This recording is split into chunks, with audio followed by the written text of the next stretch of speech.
I think probably the thing that was most important to him was that he shouldn't be intellectually underestimated. And all the things, I suppose, which brought him the most financial rewards were the things that he admired least about himself. Making faces and showing your bum and things like that, when he was really rather a serious and an extremely well-read person. There was immediately, I think, an internal contempt to them.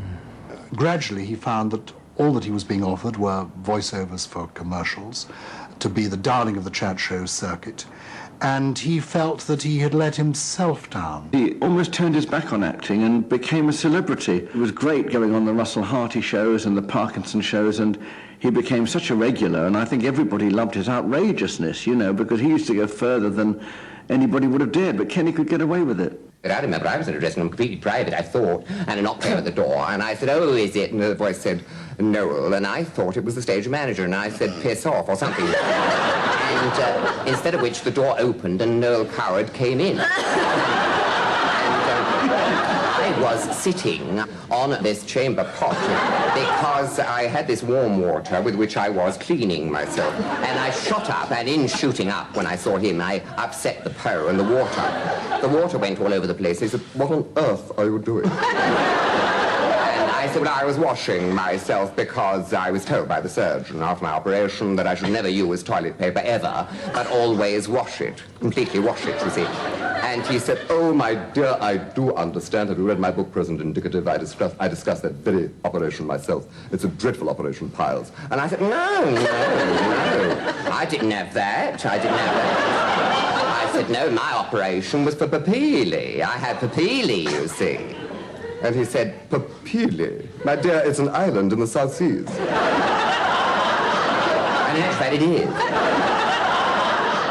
Kenneth was always torn between being a serious intellectual and an outrageous comic. He was at his happiest in the streets of London. On the one hand, flirting with builders who might call out, "Hello, Kenny, how are you?" and he would make some slightly raucous and rude remark back. At the same time, being conscious that he was passing St. Marylebone Parish Church, where Elizabeth Barrett married Robert Browning. And that combination of the intellectual, the self-taught man who loved words and language, with the vulgar, low-life comic, that was all part of Kenneth. Kenneth found a place to display his ability with words when he joined the Just a Minute radio show. Starting now. I have actually tried this myself, and inevitably one comes to resemble a ventriloquist dummy. You could see Kenneth, who now had a chance to show off.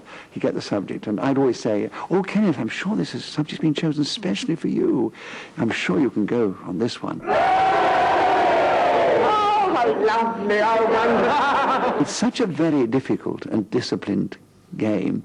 You have to think so clearly that if you just concentrate on what you're saying, you're going to hesitate after a second or repeat something. And sometimes Kenneth, within a few seconds, the subject that had been chosen for him, he'd gone.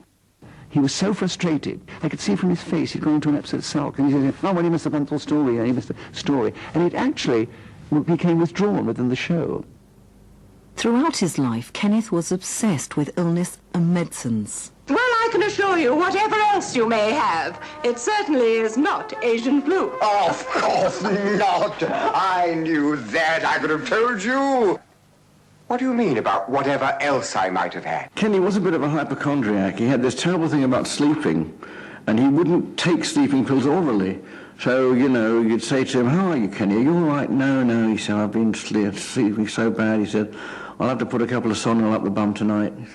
No question about it. His kitchen looked like a doctor's surgery. I mean, I walked in, it was a tiny gallery kitchen, and so you look left and right at the cupboards, you open, and it was just full of medicines. Everywhere, medicines. And of course we get the hemorrhoids as well come in it, so that sort of stories those sort of stories would come along as well, you know, about, "Oh, I've been shoving suppositories up like I don't know what because, you know, I can't seem to get rid of it." But I mean, he did have an awful lot of problems with his stomach. Eventually, Kenneth suffered such ill health that it got in the way of his work. He had to miss an episode of Just a Minute because of hospital tests, so Nicholas Parsons dropped him a line. Within a day or two, I had a sweet letter from him saying, "The tests are not good. If I've got to go in again, and if they're not successful, it could be the dreaded surgeon's knife. And a week later, he was gone.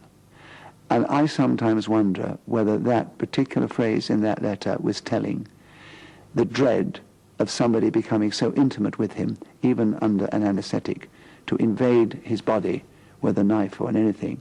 It was just too much for him, and he couldn't face it. Kenneth wrote his last diary entry on the 14th of April, 1988. Had meal with Lou at 5:30. Saw the news, watched the dreary saga of murder and mayhem. By 6:30 the pain in the back was pulsating as it's never done before. So this, plus the stomach trouble, combines to torture me. Oh, what's the bloody point? Kenneth Williams was found dead at home on the morning of the 15th of April 1988, aged 62. The coroner delivered an open verdict. I think he's gone to bed. He's got up in the middle of the night and taken, not an intentional overdose, he's gone to the infamous kitchen surgery and taken all these pills and Gaviscon and that, just to get rid of the pain. This is what I think.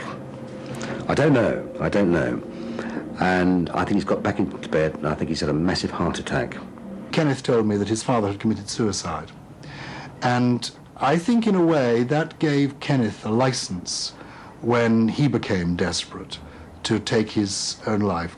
I don't think there's any doubt about that. He stored up a hoard of what he called his poison. That's a very strong barbiturate that he wasn't taking medicinally for any complaint. It was simply there to do the job that it eventually did. Kenneth Williams had a small private funeral at Marylebone Crematorium. Kenneth will be remembered. Kenneth, that cliche is true of Kenneth. He was a legend in his own lifetime. There will never be another Kenneth Williams.